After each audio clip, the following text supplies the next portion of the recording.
My name is John Sweetman, and this is Lines of Enquiry, Case Notes.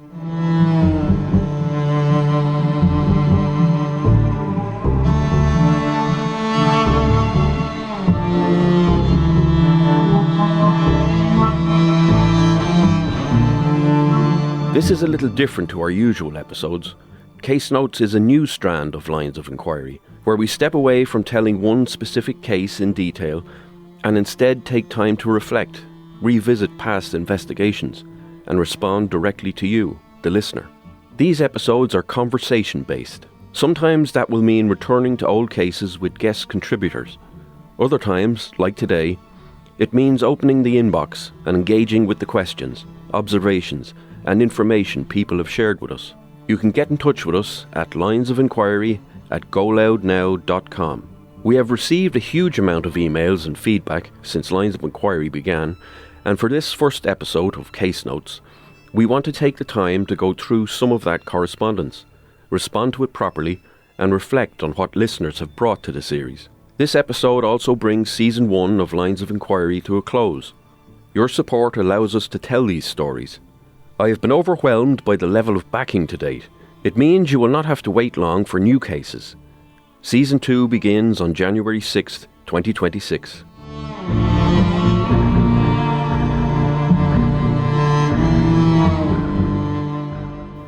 For this very first episode of Case Notes, I am joined in the studio by the creator of Lines of Enquiry and head of digital audio at Bauer Media, Darren Cleary. Darren, you're very welcome. John, thank you very much for having me. Your first season has come to a close. How have you found it all? Well, I still find it quite surreal. I think it was late October, first episode came out early November, and the weeks have just flown by. And I can't believe that we've already got, 8 episodes, or I suppose technically 9 in the bag, because we had a 2-parter. But I find it brilliant. Great. What year did you retire? I retired towards the end of 2023. So I'm gone nearly exactly 2 years when this popped up. How has it felt reopening the old case files? Because there's a mix, obviously. You're looking at some of the cases that would have helped define Ireland over the last 50 years, but you're also looking at cases that you yourself personally worked on. It came back quite easy. I started to recall things that, I put to bed maybe a couple of decades ago. But even without going into the cases that I was involved in, I found it fascinating getting involved in the other stories as well. And you never kind of lose that perspective that you're looking at things with a Garda point of view. But I found it different now because there's no pressure on me for preparing stuff for court and stuff like that. So I'm able to get more invested into it.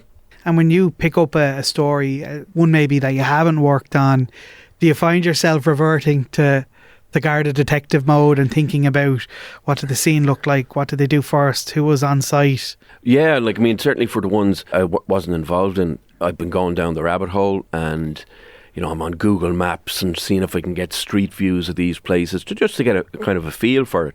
And I do have it in the back of my head all the time about what probably was going on from an investigative type point of view during these investigations.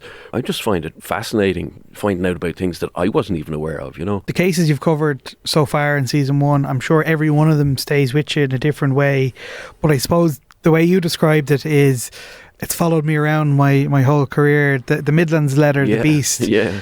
That's one that probably is the standout one. It's the one that's most talked about, even internally, because it was such an unknown case.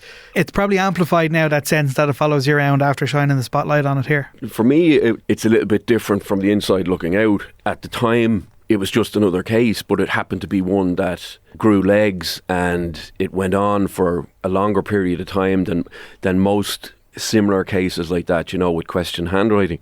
And because of the serious nature of it and the content that were in all these letters, I did realise at the time that this one would be one that I'd remember. But I never dreamt that I'd be still talking about it almost on a daily basis. Anytime I meet somebody, they say to me about the Midlands letters one, But yeah, that one's going to follow me around for a while, I think, and I believe the individual involved in that is due for release possibly next year. And I think on the strength of the podcast, on the episode that we did on the Midlands letters, it's come into, a little bit more into the public domain. So I'm fully expecting it to be still nipping at my heels for a while yet. Yeah, there'll still be a lot of conversation when Liam Finlay does end up as someone who might be about to be released. We won't give too much away of how the process works. I'm not sure if people will be too interested in the mechanics of how you write a script, how you edit a script, how you go through it.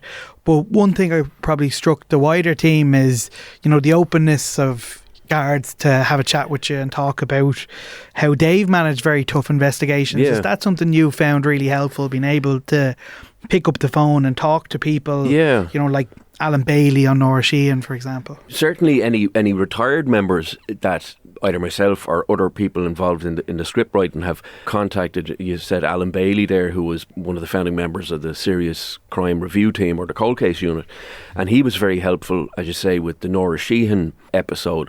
Likewise, retired guard, I think he was a super when he retired, Frank Keenahan, who was the senior investigating officer with the Justine Valdez case, which we are bringing to, I think, season 2. Again, very, very helpful. Obviously, when you're dealing with serving members, you have to be a bit more careful. Some of the cases that I was involved in, they're okay to talk to me about it because I was involved in it. But in general, I could pick up the phone and I was maybe trying to follow up on something with a particular Garda station, and while I mightn't get anywhere with that, maybe the guard on the end of the phone starts telling me about some other case, and I'm making notes like this could make a brilliant episode, and again, cases that I wasn't aware of and maybe the public weren't aware of. Does it feel in some ways being a guard again, you're investigating things, you're picking up the phone? No, it doesn't, because I'm not constrained by anything really. I can sit down and spend as much time as I want trying to find out about something, research something.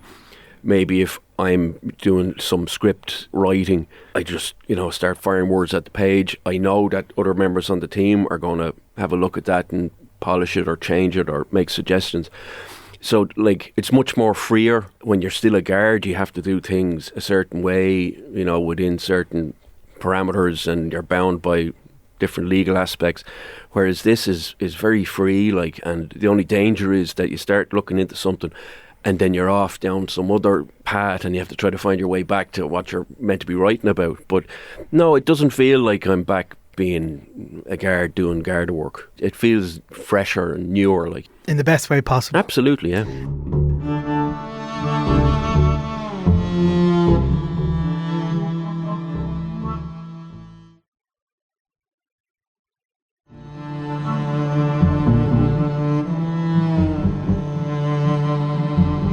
We've had some listener questions. We talk about the interaction. We have an email address now, linesofenquiry@golloudnow.com. John and the team have been reading those emails and replying where possible. Some we've saved for this episode. We knew was on the horizon, this new strand of case notes, which will be done not instead of the normal episodes, the normal case-focused episodes, but in addition to them. And some of the questions we'll go through first. Marcella writes, good podcast, really well done and presented. Over your experience, how often does a case hinge on a single very small piece of evidence? In my experience, very rarely. There's so many facets involved, and I was part of one section, be it the Technical Bureau, which again is only a small part of a criminal investigation, but can be very, very important. I was very lucky in that my first time out on a murder scene, and we covered it in season 1, the Marie Dillon case, that was a whodunit, and it was pretty much cracked by fingerprint evidence. That was that one small thing. The culprit in that may or may not have been caught otherwise. It was a different time. There was no CCTV much around or anything like that. And was one that I was involved in that hinged on one small piece of forensic evidence. It's rare enough that you get cases like that. It's usually a combination of everything, of good forensic work, of good investigative work. It all comes together. The next one has asked to remain anonymous. He says he's a beat mule. What's a beat mule? That's the term that guards refer to each other, and it's not a derogatory term. That's what we would call each other. You'd say, you see a man down there, oh yeah, he's a mule. It's just a nickname that guards give each other. It's not really rank dependent. Anybody can be a mule once you're in the job, and again, in the job is in the guards. But he'd be probably a regular guard in uniform and on the beat probably one of the more, in my opinion, more difficult jobs in the Guards is the frontline guys and girls out there dealing with the public every day. So that's what he'd be referring to, like, you know. Well, that's why he's asked to be anonymous. But his question is, what advancements in forensic science do you wish existed earlier in your career? What did change over the years, and thinking of some older cases that you're on, was that everything is like with your mobile phones and that everything got so much smaller. Like, we used to have equipment in the lab for examining finger marks and trying to fluoresce them before you'd photograph them. And this thing was the size of a big fridge freezer. And nowadays, like, they're the size of a hand torch. You can bring them with you to the scene. You know, thinking of some scenes that I was on, it would have been great to have the equipment that the likes of the National Scenes of Crime Unit have now. It just makes your job so much easier. And, you know, getting into little nooks and crannies and stuff with small little pieces of equipment instead of going in like a Ghostbuster with some big power pack on you or whatever. Gillian says, how often, if at all, did you encounter pressure, internal or external, to reach a conclusion in an investigation? And do you find it difficult to discuss cases now in the podcast where the Garda investigations have left a lot to be desired? I don't have any difficulty speaking about cases if it's an opinion that maybe things weren't done that should have been done. Once it's accurate, it's very easy for me on the outside, if I'm not involved in a particular investigation, to be critical. But I don't know maybe what's going on behind the scene. And like the first part of the question there, sometimes there is pressure applied if it's a high profile case. I haven't really experienced that much myself, because in general, I think the more pressure you apply to people for results, the less likely you're going to get good results. But I have seen it with other colleagues of mine over the years where pressure was put on to get results, and it really only generates, you know, a negative working environment. It doesn't happen that often nowadays. There's just too much accountability. People are, you know, generally left to get on with the job, whatever it be at a scene, be it a photographer or a ballistics person, fingerprinter, mapper. You know, the senior officers or whatever in charge of an investigation know that these people are experts and they know what they're doing. They know that if they're going to start annoying you, you're not going to go any faster or anything like that, you know. There's only so fast you can go through it all. A question, it's from Pauline. Hi John, my brother is a Garda and he introduced me to your podcast. Great podcast. It strikes me how little we hear from Garda in Ireland compared to regular news shows you see with police in America and England. What would you like the public to understand about forensic work that is rarely portrayed? Well, it's not magic. It's not rocket science. Okay, it's not as easy as they portray it in TV shows where you just go in and shine a blue light on the wall and say, that's whatever. Forensic work at a crime scene is a combination of various different disciplines, you know, ballistics, fingerprints, mapping, whatever. So it's very much a collaborative effort. There's no one expert goes into a scene that knows everything. They'll know about their own particular part of it, be it fingerprints, etc. Even members delivering stuff to the lab to get examined, like, they have a part to play. It's everybody. Like the first ever murder case that I was just barely involved with, I was still a probationary guard, and I was just happened to be the guard that dispatched the patrol car to this call that turned out to be a dead body. I had only a tiny small part to play in that, and more often than not that kind of thing would be just read into evidence and accepted. But I ended up in the Central Criminal Court getting cross-examined over why there was a 2-minute delay in the car being sent out. So everybody has a part to play. Every little part has to fit together. And no one thing is more important than the other, is what I kind of learned over the years.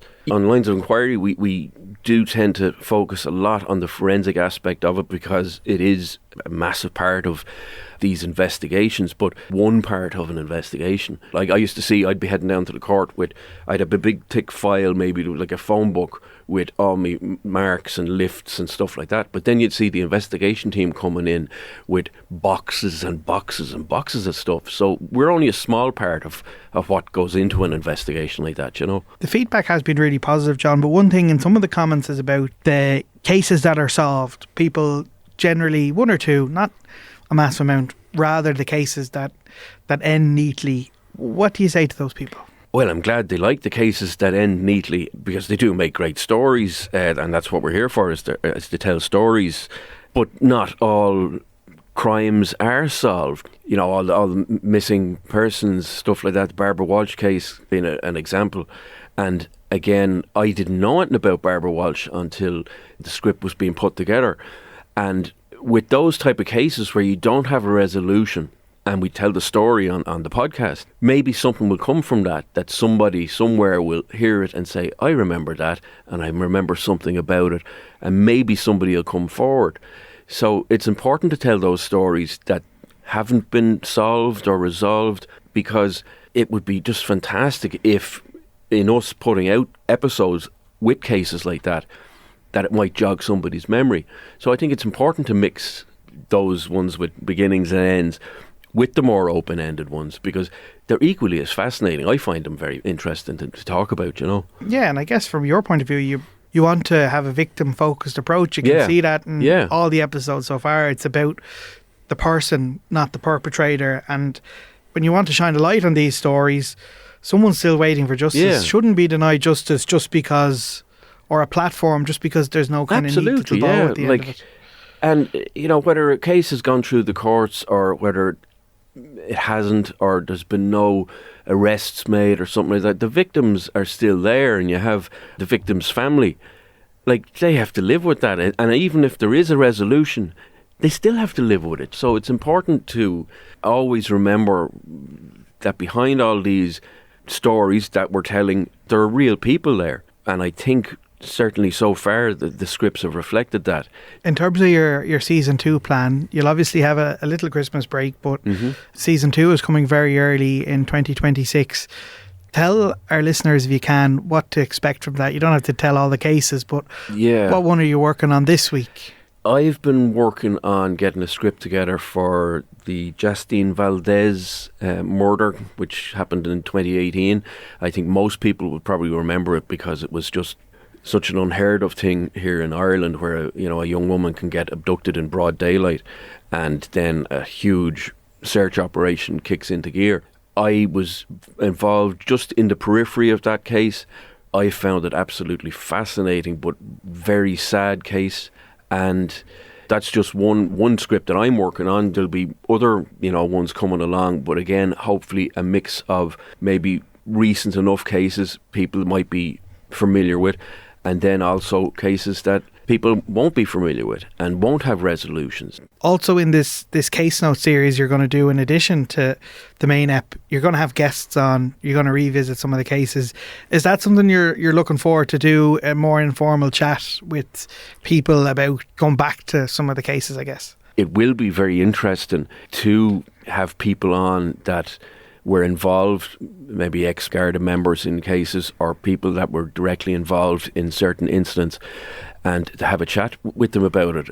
It'll just add to it, I think. When you finish up this season, no more than when you retired from the Guards, do the cases stay with you? Is it one where, you finish an episode, you close it, but in some way do they follow you around a bit? They do follow me a bit around, certainly more now than when I was still in the job, because there was always another case, another file to open, and it was work. It was just something that I did. I got paid for doing it.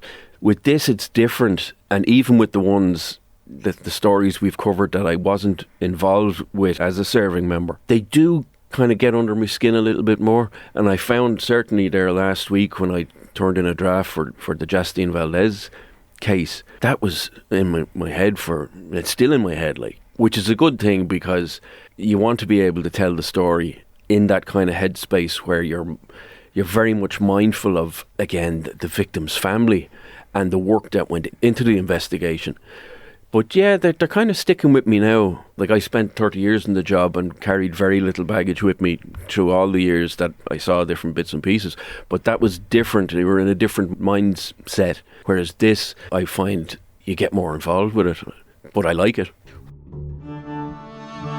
Well, that brings season 1 of Lines of Enquiry to a close. From my point of view, this series has been about taking time to look carefully at cases that deserve it, and about listening, not just to the evidence, but to the people who have lived with these stories for years, sometimes decades.